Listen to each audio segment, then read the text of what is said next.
দেশের বাইরে আমার কোনো ঠিকানা নেই, এটাই হলো আমার ঠিকানা। এই দেশ, এই দেশের মাটি, মানুষই আমার সবকিছু, কাজে আমি দেশের বাইরে যাব না। বাংলাদেশের রাজনীতিতে জিয়া পরিবারের আবির্ভাব একটি নাটকীয় অধ্যায়ের সূচনা করেছিল।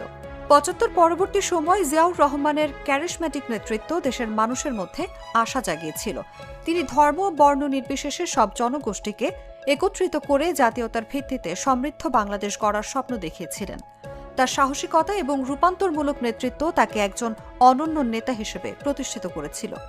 কিন্তু হত্যার মাধ্যমে দেশ সেই নেতৃত্ব থেকে বঞ্চিত হয়।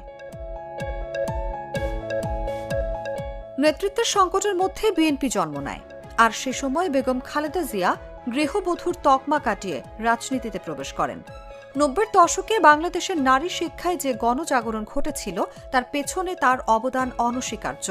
মাধ্যমিক ও উচ্চশিক্ষায় মেয়েদের অংশগ্রহণ বাড়াতে তিনি বৃত্তি এবং বিশেষ করে গ্রামীণ মেয়েদের জন্য অর্থনৈতিক সহায়তা প্রদানের উদ্যোগ নেন।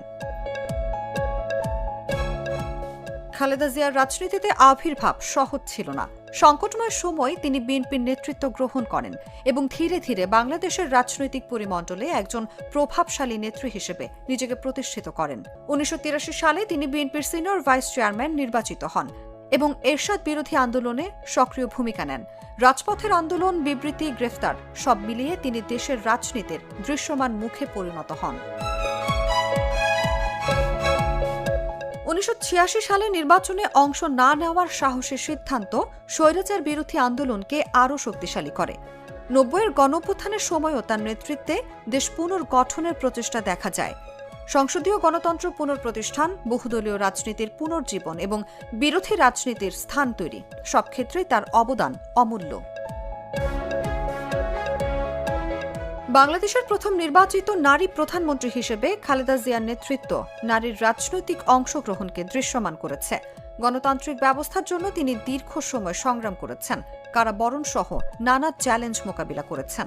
২০০৭ সালের পরের সময় পরিবারের ওপর অমানবিক নির্যাতন এবং ব্যক্তিগত বিপর্যয়ের মধ্যেও তিনি দেশে থাকেন। দেশের বাইরে আমার কোনো ঠিকানা নেই, এটাই হলো আমার ঠিকানা। এই দেশ, এই দেশের মাটি, মানুষই আমার সবকিছু, কাজে আমি দেশের বাইরে যাব না। আজ তার চলে যাওয়া শুধু একজন সাবেক প্রধানমন্ত্রীর বিদায় নয়, এটি একটি রাজনৈতিক প্রজন্মের অধ্যায়ের সমাপ্তি। সামরিক শাসনের অন্ধকার থেকে সংসদীয় গণতন্ত্রের পথে ফিরিয়ে আনার সংগ্রাম, অসীম রাজনৈতিক চাপ, কারাবরণ, অসুস্থতা সবকিছুর মধ্যেও তিনি ছিলেন দৃঢ়, আপোষহীন ও আত্মমর্যাদাশীল। বাংলাদেশের ইতিহাস তাকে সাহসী ও আপোষহীন নেত্রী হিসেবে মনে রাখবে। এই শোক শুধু একটি দলের নয়, এটি